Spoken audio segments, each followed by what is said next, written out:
بسم اللہ الرحمن الرحیم۔ ناظرین السلام علیکم، آپ دیکھ رہے ہیں فاروق ٹی وی اور میں ہوں آپ کا ہوسٹ محمد فاروق۔ آج کی اس ویڈیو میں رمضان المبارک کے روزے کی فرضیت، اس کے بارے میں قرآن کے احکامات اور اس کی اہمیت پر احادیث نبوی پر بات کروں گا۔ روزے کو عربی زبان میں صوم کہتے ہیں، جس کے لغوی معنی ہے کسی چیز سے رک جانا، رکے رہنا یا ترک کر دینا۔ جیسا کہ قرآن کی سورہ مریم کی آیت 26 میں حضرت مریم سے متعلق ارشاد ہے، پھر اگر تم کسی بھی انسان کو دیکھو تو اشارے سے کہہ دینا میں نے خدائے رحمان کے لیے خاموشی کے روزے کی نظر مانی ہوئی ہے، سو میں آج کسی انسان سے قطعاً گفتگو نہیں کروں گی۔ شریعت میں بھی صوم سے مراد مخصوص وقت میں مخصوص چیزوں سے مخصوص شرائط کے ساتھ رک جانا ہے، یا دوسرے معنوں میں ایک مسلمان کا صبح صادق سے غروب آفتاب تک کھانے پینے اور جنسی ضرورت سے رک جانا اسلامی شریعہ میں روزہ ہے۔ روزہ اسلام کے بنیادی ارکان میں شامل ہے اور رمضان کے مہینے کے روزے ہر بالغ مسلمان مرد اور عورت پر فرض ہیں۔ نبی کریم صلی اللہ علیہ وسلم کے ہجرت مدینہ کے 1.5 سال بعد یعنی 2 ہجری میں رمضان کے روزے فرض ہوئے اور سورہ بقرہ کی آیت نمبر 183 سے 187 نازل ہوئی۔ آیت نمبر 183 میں ہے، اے ایمان والو، تم پر اس طرح روزے فرض کیے گئے ہیں جیسے تم سے پہلے لوگوں پر فرض کیے گئے تھے تاکہ تم پرہیزگار بن جاؤ۔ آیت 184 ہے، یہ گنتی کے چند دن ہیں، بس اگر تم میں سے کوئی بیمار ہو یا سفر پر ہو تو دوسرے دنوں کے روزوں سے گنتی پوری کر لے، اور جنہیں اس کی طاقت نہ ہو ان کے ذمے ایک مسکین کے کھانے کا بدلہ ہے۔ پھر جو کوئی اپنی خوشی سے زیادہ نیکی کرے تو وہ اس کے لیے بہتر ہے، اور تمہارا روزہ رکھ لینا تمہارے لیے بہتر ہے اگر تمہیں سمجھ ہو۔ اسی طرح سورہ بقرہ کی آیت 185 ہے، رمضان کا مہینہ وہ ہے جس میں قرآن اتارا گیا ہے، جو لوگوں کے لیے ہدایت ہے اور جس میں رہنمائی کرنے والی اور حق و باطل میں امتیاز کرنے والی واضح نشانیاں ہیں۔ بس تم میں سے جو کوئی اس مہینے کو پا لے تو وہ اس کے روزے ضرور رکھے، اور جو کوئی بیمار ہو یا سفر پر ہو تو دوسرے دنوں کے روزوں سے گنتی پوری کرے۔ اللہ تمہارے حق میں آسانی چاہتا ہے اور تمہارے لیے دشواری نہیں چاہتا، اور اس لیے کہ تم گنتی پوری کر سکو، اور اس لیے کہ اس نے تمہیں جو ہدایت فرمائی ہے اس پر اس کی بڑائی بیان کرو، اور اس لیے کہ تم شکر گزار بن جاؤ۔ سورہ بقرہ کی آیت 187 ہے، تمہارے لیے روزے کی راتوں میں اپنی بیویوں کے پاس جانا حلال کر دیا گیا ہے، وہ تمہاری پوشاک ہیں اور تم ان کی پوشاک ہو۔ اللہ کو معلوم ہے کہ تم اپنے حق میں خیانت کرتے تھے، تو اس نے تمہارے حال پر رحم کیا اور تمہیں معاف فرما دیا۔ بس اب روزوں کی راتوں میں بے شک ان سے مباشرت کیا کرو، اور جو اللہ نے تمہارے لیے لکھ دیا ہے چاہا کرو، اور کھاتے پیتے رہا کرو یہاں تک کہ تم پر صبح کا سفید ڈورا رات کے سیاہ ڈورے سے الگ ہو کر نمایاں ہو جائے۔ پھر روزہ رات کی آمد تک پورا کرو، اور عورتوں سے اس دوران شباشی نہ کرو جب تم مسجدوں میں اعتکاف بیٹھے ہو، یہ اللہ کی قائم کردہ حدیں ہیں، بس ان کے توڑنے کے نزدیک نہ جاؤ۔ اسی طرح اللہ لوگوں کے لیے اپنی آیتیں کھول کھول کر بیان فرماتا ہے تاکہ وہ پرہیزگاری اختیار کریں۔ سورہ توبہ کی آیت 112 میں ارشاد باری تعالیٰ ہے، یہ مومنین جنہوں نے اللہ سے اخروی سودا کر لیا ہے، توبہ کرنے والے، عبادت گزار، اللہ کی حمد و ثنا کرنے والے، دنیاوی لذتوں سے کنارہ کش روزہ دار، خشوع و خضوع سے رکوع کرنے والے، قرب الہی خاطر سجود کرنے والے، نیکی کا حکم کرنے والے اور برائی سے روکنے والے، اور اللہ کی مقرر کردہ حدود کی حفاظت کرنے والے ہیں، اور ان اہل ایمان کو خوشخبری سنا دیجیے۔ اب میں آپ کو احادیث نبوی صلی اللہ علیہ وآلہ وسلم کے ذریعے رمضان المبارک کے روزوں کی اہمیت و فضیلت بیان کرتا ہوں۔ دوستو، رمضان المبارک کے روزوں کی اہمیت کا اندازہ اس بات سے ہو جاتا ہے کہ روزہ اسلام کے بنیادی ارکان میں سے ایک ہے، جیسا کہ نبی کریم صلی اللہ علیہ وآلہ وسلم نے فرمایا، اسلام کی بنیاد 5 چیزوں پر رکھی گئی ہے۔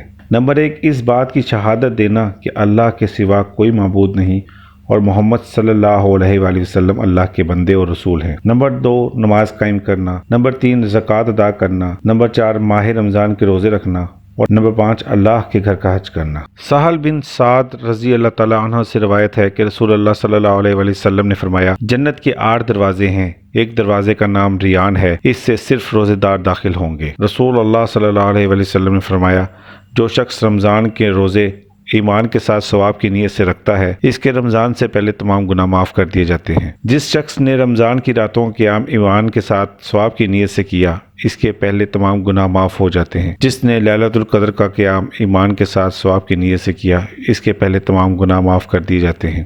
اسی طرح حضرت ابو ہریرہ رضی اللہ تعالیٰ عنہ سے روایت ہے کہ رسول اللہ صلی اللہ علیہ وسلم نے فرمایا، ابن آدم جو نیک عمل کرتا ہے اس کو 10 نیکیوں کا ثواب ملتا ہے 700 نیکیوں تک۔ اللہ نے فرمایا روزے کے سوا، کیونکہ روزہ میرے لیے ہے اور میں اس کا بدلہ دوں گا۔ وہ اپنی شہوت اور اپنا کھانا میری وجہ سے چھوڑ دیتا ہے۔ روزے دار کے لیے 2 خوشی کے وقت ہیں، جب وہ روزہ افطار کرتا ہے اور جب وہ اپنے خدا سے ملے گا، اور روزے دار کے منہ کی بو اللہ کے نزدیک مجھ سے زیادہ خوش تر ہے۔ روزے برائیوں کے خلاف ڈھال ہیں۔ جس دن تم میں سے کسی کا روزہ ہو وہ فحش بات نہ کرے، شور نہ مچائے۔ اگر اسے کوئی گالی دے یا اس سے کوئی لڑے تو وہ کہے میں روزے سے ہوں۔ نبی اکرم صلی اللہ علیہ وسلم نے فرمایا سحری کھایا کرو، سحری کھانے میں برکت ہے۔ حضرت عمر بن العاص سے روایت ہے کہ رسول اللہ صلی اللہ علیہ وسلم نے فرمایا ہمارے اور اہل کتاب کے روزوں میں فرق سحری کھانا ہے۔ رسول اکرم صلی اللہ علیہ وسلم نے فرمایا لوگ اس وقت تک بھلائی میں رہیں گے جب تک افطار میں جلدی کرتے رہے۔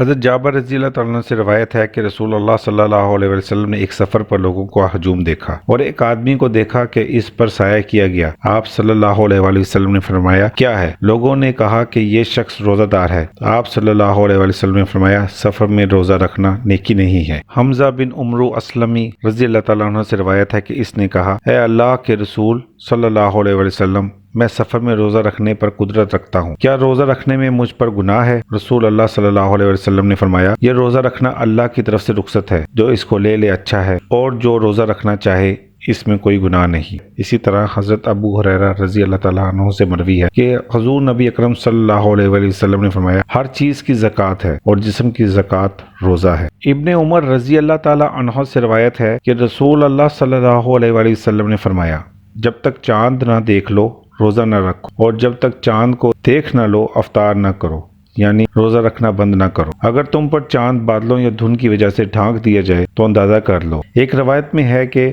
آپ صلی اللہ علیہ وسلم نے فرمایا مہینہ 29 دن کا ہوتا ہے جب تک چاند نہ دیکھ لو روزہ نہ رکھو، اگر تم پر چاند ڈھانک دیا جائے تو شعبان کے 30 دن پورے کر لو۔ اسی طرح ابو سعید رضی اللہ تعالیٰ عنہ سے مروی ہے کہ نبی اکرم صلی اللہ علیہ وسلم نے فرمایا جو بھی بندہ اللہ کی راہ میں روزہ رکھتا ہے اللہ تعالیٰ اس کے چہرے کو آگ سے 70 خریف دور کر دیتا ہے۔ حضرت عبداللہ بن عمرو سے روایت ہے کہ نبی کریم صلی اللہ علیہ وسلم نے فرمایا روزہ اور قرآن قیامت کے روز بندے کی سفارش کریں گے۔ روزہ کہے گا اے رب میں نے اس شخص کو دن کے وقت کھانا کھانے اور اپنی خواہشات پوری کرنے سے روکے رکھا، اسی لیے اس معاملے میں میری سفارش قبول فرما۔ اور قرآن کہے گا اے رب میں نے رات کے وقت اس شخص کو نیند سے بیدار رکھا، اس لیے اس کے معاملے میں میری سفارش قبول فرما۔ حضرت ابو ہریرہ رضی اللہ تعالیٰ عنہ سے روایت ہے کہ ایک مرتبہ جب ماہ رمضان آئے تو رسول اللہ صلی اللہ علیہ وسلم نے فرمایا تم پر ایک ایسا بابرکت مہینہ سایہ فگن ہوا ہے جس کے روزے تم پر فرض کیے گئے ہیں۔ اس میں جنت کے دروازے کھول دیے جاتے ہیں،